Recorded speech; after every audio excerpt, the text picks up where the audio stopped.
Assalamualaikum warahmatullahi wabarakatuh. Selamat datang di video pembelajaran kita kali ini. Di pertemuan kali ini, kita akan membahas tentang kurikulum 2013. Sebelum kita masuk ke materi kita kali ini, alangkah baiknya untuk kami memperkenalkan diri kami masing-masing. Perkenalkan, nama saya Royanangga Istofa, NIM A2101900099. Nama saya Kartika Toibah, NIM A2101900103. Saya Ruri Prasita Umara, NIM 91. Perkenalkan, nama saya Nabila Didia Fitri, NIM A21019009. Nama saya Nabila Faridatus Sadiyah, NIM A210190106. Baik, selanjutnya untuk materi yang akan kita bahas pada pertemuan kali ini mengenai kurikulum 2013 adalah antara lain landasan kurikulum 2013, karakteristik kurikulum 2013, bahkan sampai kepada kelebihan dan kelemahan kurikulum 2013. Namun, sebelum kita masuk ke materi kita yang pertama, alangkah baiknya jika saya menjelaskan tentang pendahuluan atau pokok-pokok permasalahan dalam kurikulum 2013. Jadi, kurikulum 2013 ini digunakan agar sumber daya manusia yang ada di Indonesia ini dapat meningkat dan tidak ketinggalan dengan negara-negara lain. Nah, adapun perubahan kurikulum 2013 ini diterapkan di jenjang baik itu SD, SMP, bahkan SMA atau SMK, baik itu sekolah negeri maupun sekolah swasta. Dan dalam kurikulum 2013 ini juga merubah pola belajar pada kurikulum sebelumnya, yaitu yang awalnya berbasis pengetahuan menjadi berbasis sains atau penelitian, sehingga ini dapat berdampak kepada proses penilaiannya yang mencakup antara lain sikap, keterampilan, dan juga pengetahuan. Untuk mempersingkat waktu, kita akan langsung masuk ke materi kita yang pertama, yaitu landasan kurikulum 2013, karakteristik kurikulum 2013, dan proses pembelajaran kurikulum 2013 yang akan disampaikan oleh Saudara Kartika Toibah. Untuk Saudara Kartika Toibah, waktu dan tempat saya persilahkan. Pada materi pertama, saya akan menjelaskan tentang landasan kurikulum 2013. Landasan kurikulum 2013 dikembangkan berdasarkan ketentuan yuridis. Nah, apa itu ketentuan yuridis? Ketentuan yuridis yaitu ketentuan atau landasan hukum di mana kita diharuskan untuk melakukan perkembangan kurikulum. Kemudian ada landasan filosofis, adalah landasan yang mengarahkan kurikulum kepada manusia, apa yang dihasilkan dari kurikulum tersebut. Kemudian ada landasan teoretik, yaitu memberikan teori-teori dasar yang digunakan untuk dokumentasi dan proses dari kurikulum tersebut. Kemudian ada landasan empirik, yaitu memberikan arahan berdasarkan pelaksanaan kurikulum yang sedang berlaku di lapangan. Kemudian ada landasan historis rasional, yaitu karena Indonesia sering berganti-ganti kurikulum. Selanjutnya, karakteristik kurikulum 2013. Jadi kurikulum 2013 adalah kurikulum yang berbasis pada kompetensi. Nah, kurikulum yang berbasis kompetensi adalah outcome based kurikulum, dan oleh karena itu pengembangan kurikulum diarahkan pada pencapaian kompetensi yang dirumuskan dari SKL.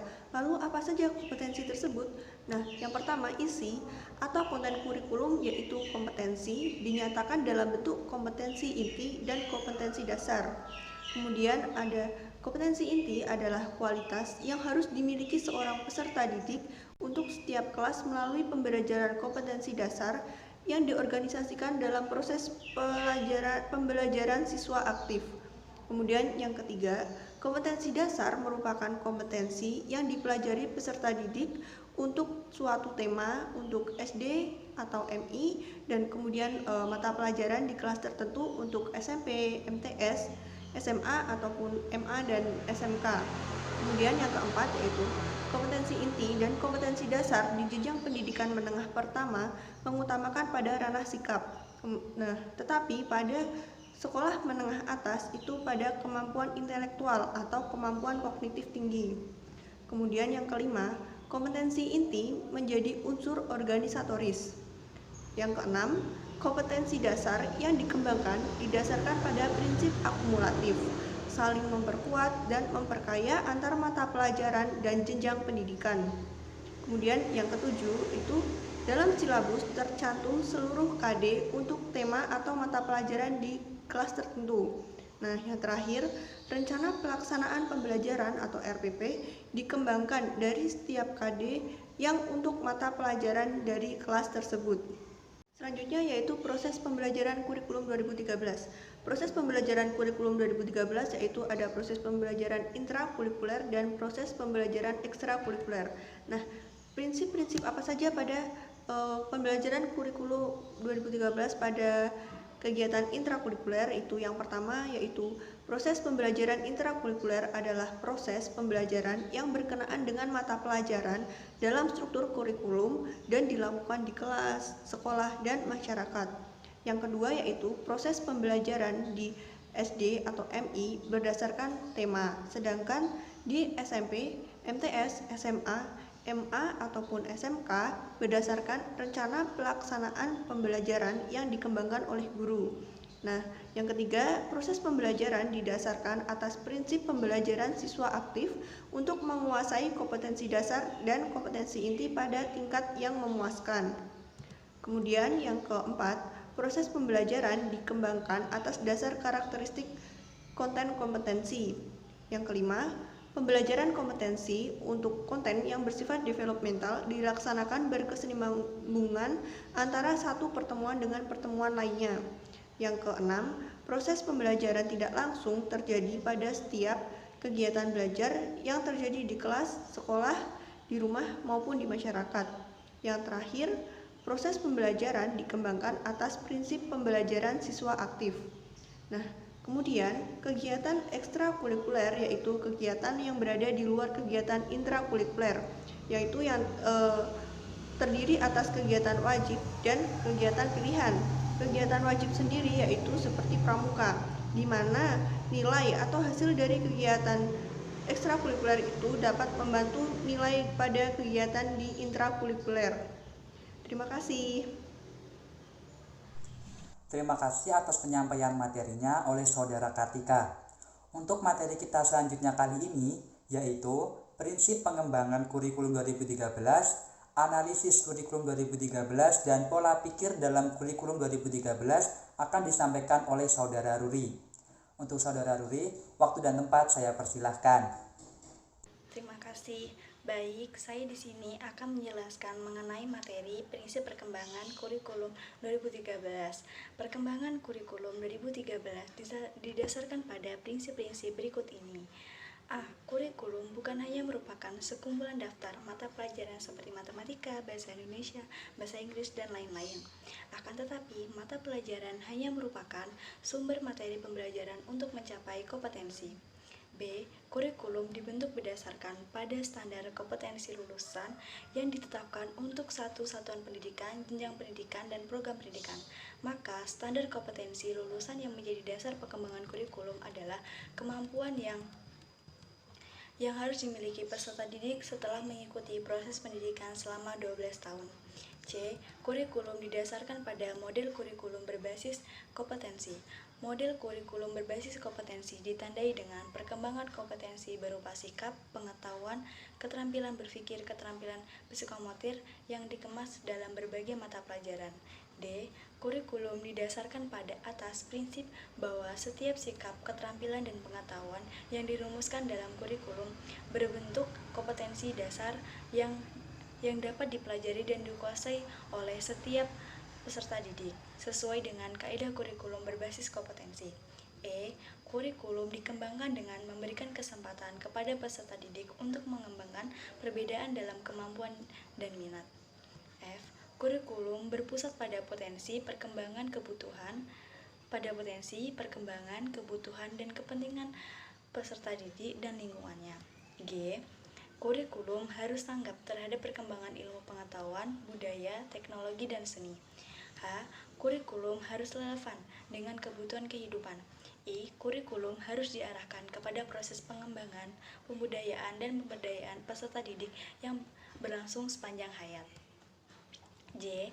Kurikulum didasarkan kepada kepentingan nasional dan kepentingan daerah. Penilaian hasil belajar H. Kepentingan hasil belajar ditunjukkan untuk mengetahui dan memperbaiki pencapaian kompetensi. Instrumen penilaian hasil belajar adalah alat untuk mengetahui kekurangan apa yang dimiliki setiap peserta didik atau sekelompok peserta didik sehingga dapat diperbaiki kembali. Setelah itu, saya akan menjelaskan mengenai analisis kurikulum 2013. Hal yang menjadi alasan pengembangan kurikulum 2013 adalah A. Perubahan proses pembelajaran dari siswa diberitahu menjadi siswa mencari tahu, dan proses penilaian dari berbasis output menjadi berbasis proses dan output. B. Memerlukan penambahan jam pelajaran. Kecenderungan akhir-akhir ini banyak negara menambah jam pelajaran seperti KIPP dan MEL di US dan Korea Selatan. C. Perbandingan dengan negara-negara lain menunjukkan jam pelajaran di Indonesia relatif lebih singkat. Dan yang terakhir D. Walaupun pembelajaran di Finlandia lebih singkat, tetapi didukung dengan pembelajaran tutorial. Setelah itu, saya akan menjelaskan struktur SD. Struktur SD dibagi menjadi dua, yakni struktur A, hanya orientasi aspek afektif saja, seperti pendidikan agama, PPKN, matematika, bahasa Indonesia, dan lain-lain. Setelah itu kelompok B, gabungan dari orientasi aspek afektif dan psikomotor, seperti seni budaya, keterampilan, dan penjaskes. Setelah itu, saya akan menjelaskan SMP. SMP sama halnya dengan SD dibagi menjadi dua hal, yakni menjadi dua kelompok, yakni kelompok A gabungan dari orientasi aspek intelektual dan afektif seperti pendidikan agama, PPKN, bahasa Indonesia, matematika, ilmu pengetahuan alam, ilmu pengetahuan sosial, bahasa Inggris, dan lain-lain. Setelah itu kelompok B. Yang kedua kelompok B. Kelompok B itu terdiri dari gabungan antara aspek afektif dan psikomotor seperti seni budaya, penjaskes, dan prakarya. Setelah itu saya akan menjelaskan struktur SMA. Struktur SMA menerapkan konsep kesamaan antara SMA dan SMK. Dikembangkanlah kurikulum pendidikan menengah atas terdiri antara kelompok mata kuliah, mata pelajaran wajib, dan mata pelajaran pilihan. Saya juga akan menjelaskan mengenai pola perubahan paradigma dan pola pikir kurikulum 2013. Pola pikir kurikulum 2013 atau pola perubahan paradigma dibagi menjadi 4. Yang pertama, materi. Di dalamnya terdapat pengetahuan, yang dimana pengetahuan diawali dengan mengetahui, setelah itu memahami, setelah itu menerapkan, dilanjutkan dengan menganalisa, dan yang terakhir mengevaluasi. Yang kedua, proses. Di dalamnya dibagi menjadi 2. Pertama, sikap atau perilaku dan keterampilan. Yang ketiga, kompetensi inti, yaitu menghayati dan mengamalkan ajaran agama yang dianut. Yang terakhir, yakni penilaian. Seperti halnya rapor memuat penilaian kuantitatif, yakni tentang pengetahuan, dan deskripsi kualitatif, yakni tentang sikap dan keterampilan kecukupan. Terima kasih. Sekian penjelasan dari saya. Untuk materi kita selanjutnya yaitu karakteristik dan permasalahan implementasi dalam kurikulum 2013 yang akan disampaikan oleh Saudara Nabila Aditya Fitri. Untuk Saudara Nabila Aditya Fitri, waktu dan tempat saya persilahkan.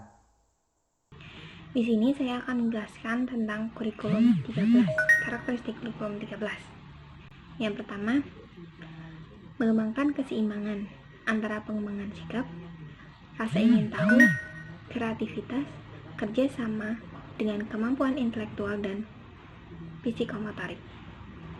Yang kedua, sekolah tidak terpisah dari masyarakat, karena dalam kurikulum ini memberikan pengalaman belajar yang terencana, di mana peserta didik menerapkan apa yang dipelajari sekolah ke masyarakat dan menjadikan masyarakat sebagai sumber belajar atau media belajar mereka.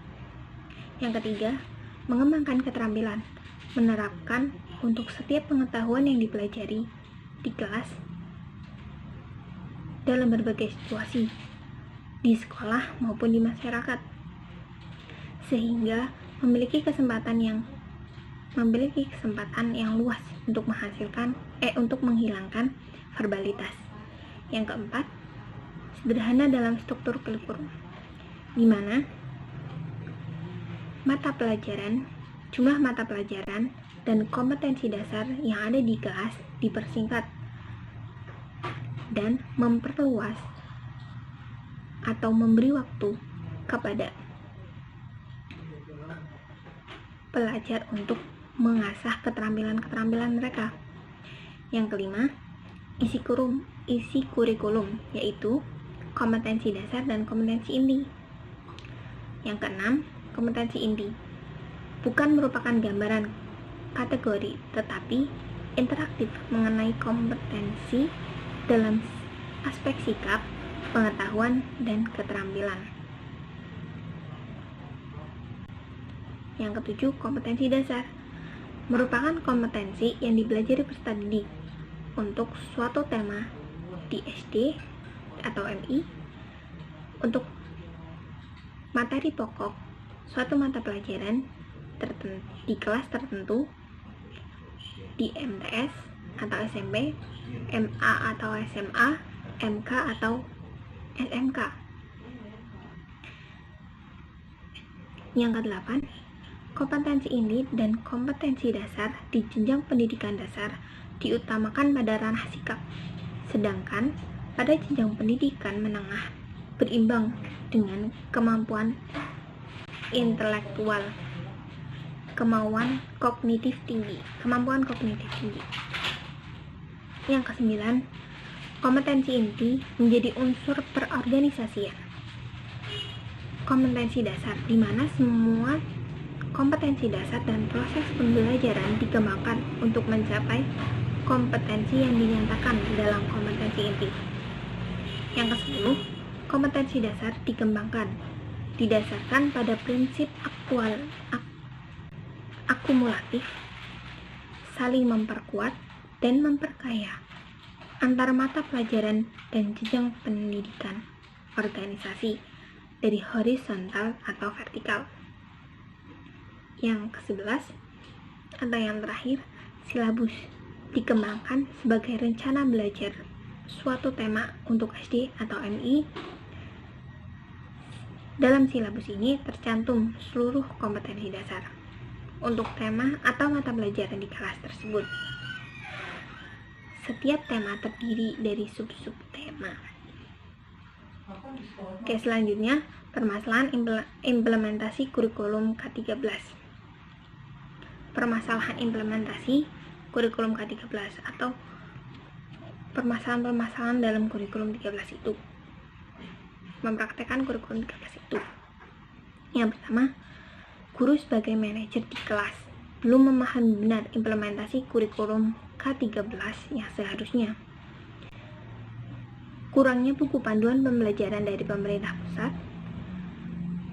Buku siswa yang idealnya juga dimiliki siswa dengan kompetensi satu buku satu siswa masih belum dapat disediakan dengan cukup.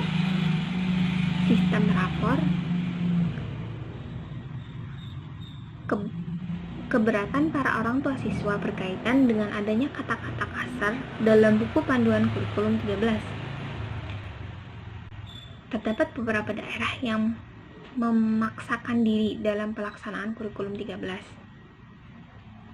Yang ketujuh, penghapusan mata pelajaran TIK atau Teknologi Informasi dan Komputer di SMP berimplementasi besar terhadap estimasi para pengampu bidang TIK yang latar belakang pendidikan TIK.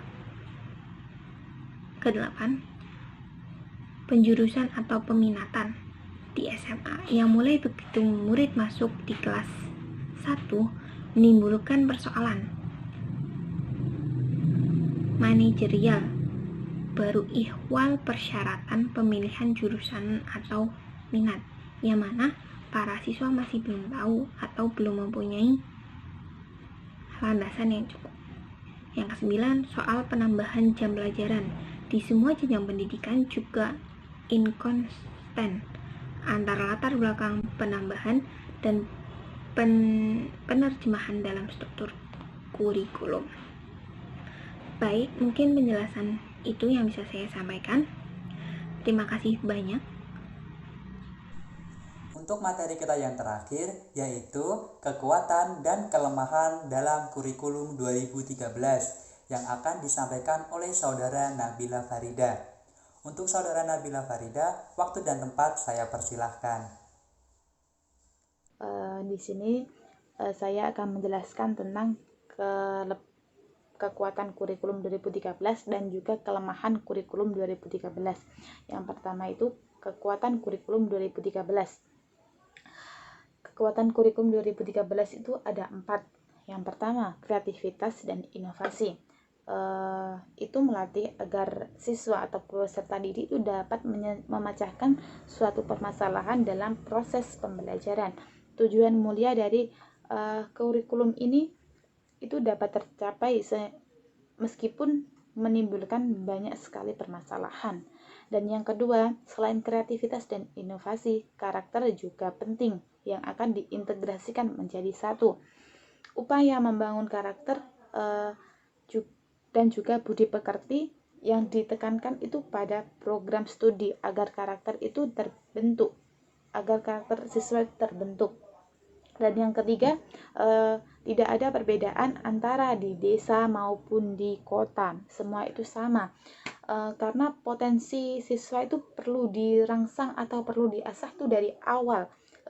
Misalkan dalam pendidikan anak usia dini, pendidikan itu kan tidak ada perbedaan antara di desa maupun di kota. Jadi tidak ada perbedaan dari desa maupun kota karena keduanya itu perlu ada asahan dari awal, yaitu pendidikan anak usia dini. Yang keempat, guru itu perlu pelatihan atau pelatihan calon guru sehingga siswa itu dapat profesional dalam mengajar. Misalkan di Singapura itu guru dalam setahunnya itu ada pelatihan 100 jam. Kalau di Indonesia hanya mendapatkan sertifikat sebagai bukti pernah melakukan pelatihan.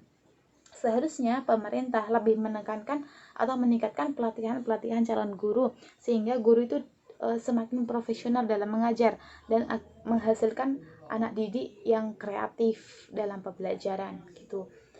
Terus yang kedua ada kelemahan kurikulum 2013. Kelemahan kurikulum 2013 itu juga ada 4. Yang pertama, bertentangan dengan Undang-Undang Nomor 20 Tahun 2003 tentang sistem pendidikan nasional karena penekanan perkembangan kurikulum hanya didasarkan pada orientasi pragmatis saja. Kurikulum 2013 itu tidak didasarkan pada evaluasi kurikulum sebelumnya yaitu KTSP 2006 sehingga dalam pelaksanaannya guru itu bingung dalam kurikulum itu sendiri sehingga tidak bisa profesional dalam mengajar karena kebingungan dengan kurikulum itu sendiri gitu. Terus yang kedua, guru itu juga tidak pernah dilibatkan dalam proses perkembangan kurikulum 2013. Pemerintah itu melihat seolah-olah siswa dan guru itu mempunyai kapasitas yang sama, padahal guru dan siswa itu mempunyai kapasitas yang berbeda. Yang ketiga itu tidak adanya keseimbangan antara proses pembelajaran dengan hasil dalam kurikulum 2013 karena ujian nasional masih diberlakukan. UN itu hanya mendorong siswa pada hasilnya saja, tidak sama sekali memperhatikan perkembangannya dalam pembelajaran gitu. Hal ini tuh berdampak pada kesampingan mata pelajaran yang tidak dimasukkan dalam ujian nasional, padahal mata pelajaran tersebut itu juga berkontribusi yang sangat besar terhadap perkembangan anak atau perkembangan siswa. Yang keempat atau yang terakhir, pemerintah mengintegrasikan mata pelajaran ilmu pengetahuan alam, ilmu pengetahuan sosial, dan bahasa Indonesia dalam pendidikan dasar. Nah, di kurikulum 2013 ini ketiga mata pelajaran itu dijadikan satu atau diintegrasikan menjadi satu, yaitu tematik. Seharusnya ketiga mata pelajaran itu dipisahkan sendiri-sendiri, tidak dijadikan satu. Soalnya apa? Itu berdampak juga pada perkembangan anak. Nah, anak itu berpikir tuh harus satu-satu, tidak harus ketiganya, karena tematik dalam buku tematik itu, dalam satu buku ada 3 mata pelajaran, jadi anak itu seperti bingung, kayak mau belajar ini tapi ada IPA juga, ada IPS, ada bahasa, jadi anak itu merasa kayak kebingungan gitu. Kalau disendirikan anak pasti lebih memahami. Kalau ini tuh pelajaran IPA tentang alam, sosial, dan bahasa, anak lebih paham tentang pelajaran itu sendiri. Terima kasih. Terima kasih atas materi yang disampaikan oleh Saudara Nabila Farida. Sebelum kita mengakhiri video pembelajaran kali ini, alangkah lebih baiknya jika saya memaparkan kesimpulan dari materi kita kali ini. Jadi, mengingat pola pembelajaran dan pola penilaian yang berbeda pada kurikulum 2013 ini daripada kurikulum sebelumnya, yaitu kurikulum KTSP, membuat para guru-guru merasa keberatan atau merasa kebingungan dalam mengajarkan kepada siswanya. Nah, dengan demikian, banyak pula para guru-guru yang mengeluh karena tidak bisa memfasilitasi siswa-siswanya guna mengamati fenomena-fenomena yang ada di sekitar yang berkaitan dengan pembelajaran. Nah, dengan demikian, maka diharapkan para sekolah-sekolah dapat melakukan kegiatan-kegiatan seperti workshop dan studi banding atau pertemuan kepada sekolah-sekolah lain yang sudah menerapkan kurikulum 2013. Ini berguna untuk menjelaskan bagaimana cara menerapkan kurikulum 2013 yang sebenarnya dan bertukar pikiran kepada sekolah-sekolah yang lainnya. Sekian presentasi dari kelompok kami. Bila ada kesalahan mohon dimaafkan. Wassalamualaikum warahmatullahi wabarakatuh.